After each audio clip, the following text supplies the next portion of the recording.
Earlier this month, I actually contracted COVID.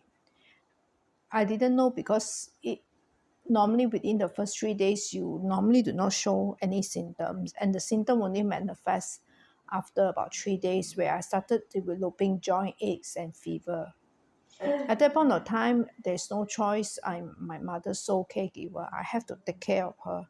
But I did my best to avoid, to minimize as much as I can by wearing masks, even when I'm sleeping. But I knew that there is a high chance of likelihood that I'll probably infect her with the virus. So true enough, as I was recovering, she actually started having fever. So and also she was not well. We took her to the ER. I was very upfront when I told when we moved to ER that she may have contracted COVID. So they immediately got her tested, and she tested positive. Earlier in the home when we test, she was negative. So she was admitted. You see, for babies, for children, for people with compromised immune system and health problem, chronic health condition, and elderly, and those like my mom who is Alzheimer with and susceptible to lung infection, they have to be hospitalized when they contract COVID. While most of us is able to rest at home, right? For their case, we have to hospitalize them. What they'll do is that when they are being hospitalized, like in the case we are in Thailand, the hospital here have a specialized COVID ward, whereby both the caregiver and the patient is actually confined in a ward. And I'm not allowed to go out to buy things and all this, whatever it is has to be sent up to me.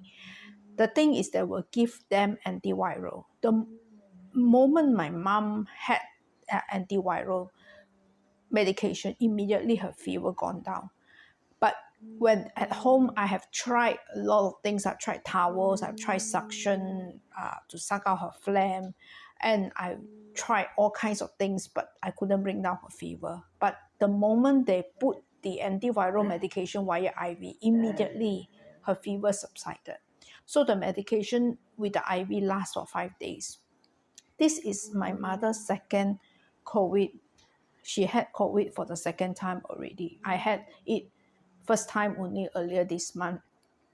So each time she gets hospitalized, and it really, really is life-saving. So if you have an elderly person with who contracted or you suspect have symptoms of COVID, you tested, even though sometimes the PCR, the ATK doesn't show positive, you send them to hospital to get a clearer check. Last year, 1 year ago, my mother also had COVID, but during the ATK test, it was negative. But then because the doctor always will do x-ray when she gets admitted due to she's prone to lung infection, they are able to, there is an identifier. The nurse in the COVID ward told me, right, the x-ray is very unique. When they have COVID, their x-ray is very unique. They can actually see like that a lot of dots, and then from there they will order even though the ATK is negative, they will order a blood test to culture. It will take about 10 hours, and the temporary houses in the COVID ward as well, because they were so sure. This happened last year when my mother's ATK was negative, so they were so sure that she had COVID. The moment the result came back, it was positive, and then she stayed, and with the antiviral medication, she also responded very well. So there is another older lady, about 90 years old, I know, who also contracted COVID, and she also got hospitalized.